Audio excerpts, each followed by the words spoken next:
প্রিয় সাংবাদিক ভাই, আসসালামু আলাইকুম। আপনারা জাতির বিবেক এবং সত্য তুলে ধরে আপনাদের কাজ। আমার সংবাদ সম্মেলনকারী ও ভুক্তভোগী 3টি পরিবার সদস্য এবং পশ্চিম সমুচুরা গ্রামের মৃত বয়সউদ্দিনের 2 ছেলে ও 3 কন্যা রেখে মারা যান অনেক আগে। তার উত্তরাধিকারী হিসাবে 3 কন্যা এবং কদভানু, তারাবানু ও আমেনা খাতুন 30 শতক করে জমি দখলপ্রাপ্ত হন।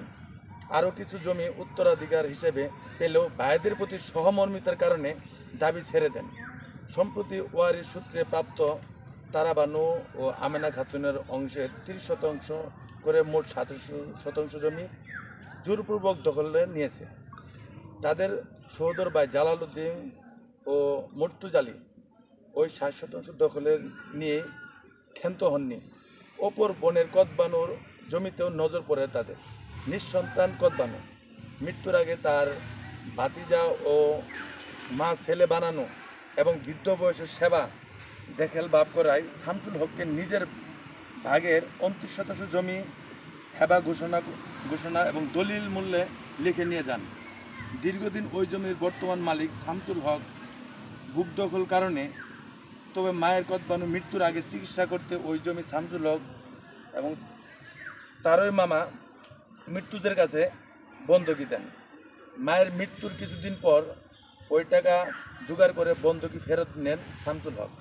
তবে ঢাকায় বসবাস করার মুর্তুজা আলী বন্ধকির ফেরত পাওয়ার টাকা ভাগ্নে শামসুল হকের কাছে আমানত হিসাবে রেখে যান। প্রায় 2 বছর আগে ওই টাকা ফেরত নেবেন না বলে সাফ জানিয়েছেন মৃত্যুজা আলী। ভাগ্নের নামে থাকা 29% জমি দাবি করেন। এ নিয়ে দফায় দফায় ইউপি চেয়ারম্যান জামাল উদ্দিনের কার্যালয়ে সালিশ হলেও কোনো সুরাহা আসেনি। চতুর ও মৃত্যুজালী পরবর্তী ইউনিয়ন বিএনপি সভাপতি মুজিবুর রহমান চৌধুরী এবং সাধারণ সম্পাদক উমর ফারুক, ইউপি সদস্য আনসারুল হকের গণমান্যের দ্বারস্থ হলে তারা উভয় পক্ষে উপস্থিত নিয়ে সুরাহার চেষ্টা করেন, কিন্তু মৃত্যুজালী ও তার ভাই জালালউদ্দিন তা মেনে নেননি, জমি দখলের চেষ্টা করেন। এমতো অবস্থায় স্থানীয় জনপ্রতিনিধি এবং গণমাধ্যমের পরামর্শে 15 জুলাই শামসুল হক তার জমিতে কোনো প্রকার বাধা এবং ঝামেলা ছাড়াই ধান রোপণ করেন। এদিকে চতুর্থ মর্তুজালি গত 16 জুলাই শেরপুর প্রেস ক্লাবে গিয়ে শামসুল হক সহ এবং জনপ্রতিনিধি এবং বিএনপি নেতাদের বিরুদ্ধে সংবাদ সম্মেলন করেন। সংবাদ সম্মেলনে মৃত্যুজালি তার ভাই জালালউদ্দিনকে কুপিয়ে জখম করা হয়েছে এবং 6 জুলাই জমিতে ধান রোপণ করা হয়েছে মর্মে মিথ্যা এবং তথ্য উপস্থাপন করেন। শুধু তাই নয়, 17 জুলাই তার মিথ্যা এবং কল্পকাহিনী সাজিয়ে আদালতে মিথ্যা মামলা দায়ের করেন। মামলা শামসুল হক, বিএনপি নেতা মুজিবুর রহমান চৌধুরী, সাধারণ সম্পাদক উমর ফারুক, ইউপি সদস্য আনসারুল হক, মুসলিম উদ্দিন সহ কয়েকজনের আসামি করা হয়, যা একেবারেই মিথ্যা এবং বানোয়াট। উল্লেখ্য থাকে যে শামসুল হক তার বানানো মায়ের কাছ থেকে দলিল মূল্যে প্রাপ্ত জমির মিউটেশন বা খারিজ সম্পন্ন করেছে। সবকিছু আইনসম্মত হওয়া পরেও দখলদাররা মৃত্যুজালী এবং জালালউদ্দিন অন্য 2 বোনের 60% জমিও নিয়ে ক্ষান্ত হননি।